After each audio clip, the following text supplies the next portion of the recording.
Assalamu alaikum and welcome back to this course on Excel for Business Analytics by Dice Analytics.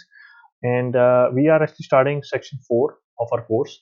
And this section is all about worksheets that are in Excel and how there are different options in worksheets that you can utilize to make your life as an analyst easier. The first lecture is actually going to be about the quick analysis tool that's available in Excel. It's a very cool feature that I really like. So let me actually show it to you how the quick analysis tool really works. So let's assume that you have small data set of cars, motorcycles, and bicycles, which are which is actually bifurcated based on monthly sales. And if you actually make a selection of this data, you would actually see the small icon, popping up on the right hand side in the lower right hand side. And this is actually the quick analysis tool. You can actually also, invoke this by pressing Control Q, as it said. But once you actually go inside this window, you actually get a bundle of options that you can implement on your data right away to perform a quick analysis. And where are these options actually coming from? These options are actually coming from these ribbon bars over here, but they've been sort of packaged together so you can just access them real quickly and implement them on the data for a quick understanding of the data. For example, uh, in the quick access quick tool quick analysis tool, you have multiple tabs which are formatting, charts, totals, tables, and sparklines, and all of these are actually one or another different type of analysis that you can actually perform real quickly. For example, in the formatting tab, you have the data bars. So once you implement the data bars, they actually are conditional formatting that uses rules to highlight whatever the greatest or the smallest value is. So it actually takes a relative consideration of all the data points in the data and then gives you bars based on values from lowest to highest. So you can actually see, if you implement this over here, you can actually see that 10, which is actually the smallest value in this entire data set, has the smallest bars, whereas 69 is the highest value and has the biggest of the bars.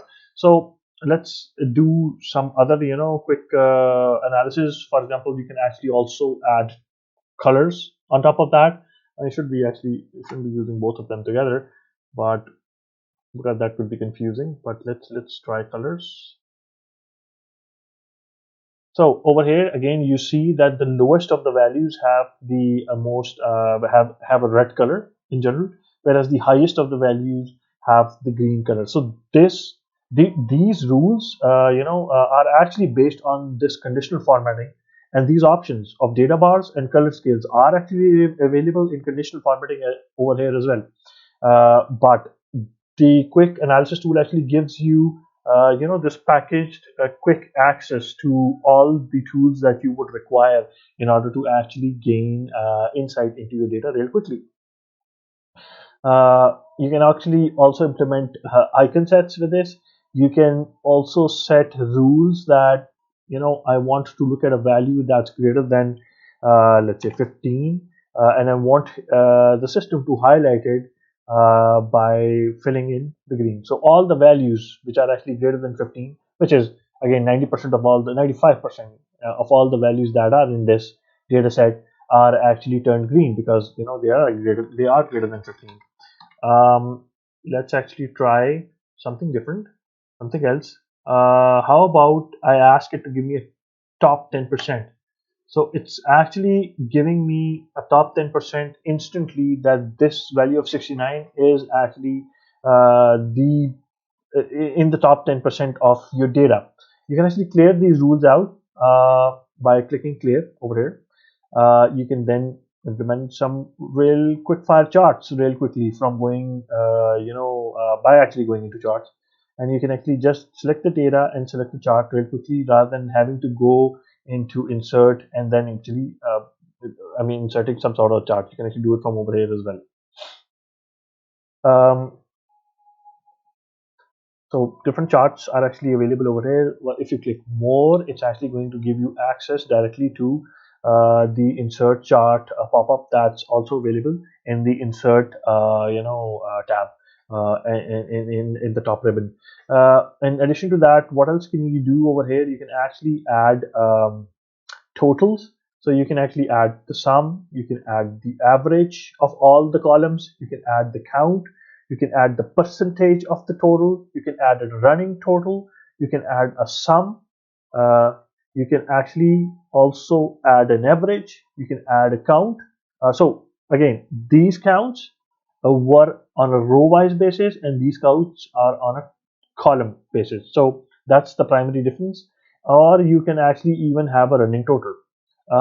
So this is really cool tool which can actually give you quick access to all these totals or averages or whatever you want at the end of your table or your data set real quickly.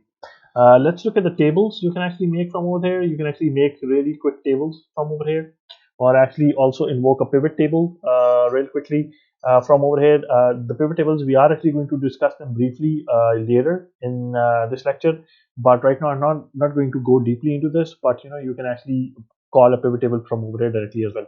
Also, I really like the spark lines. You can actually add spark lines, which actually give you a general trend of how the values are moving in a particular row.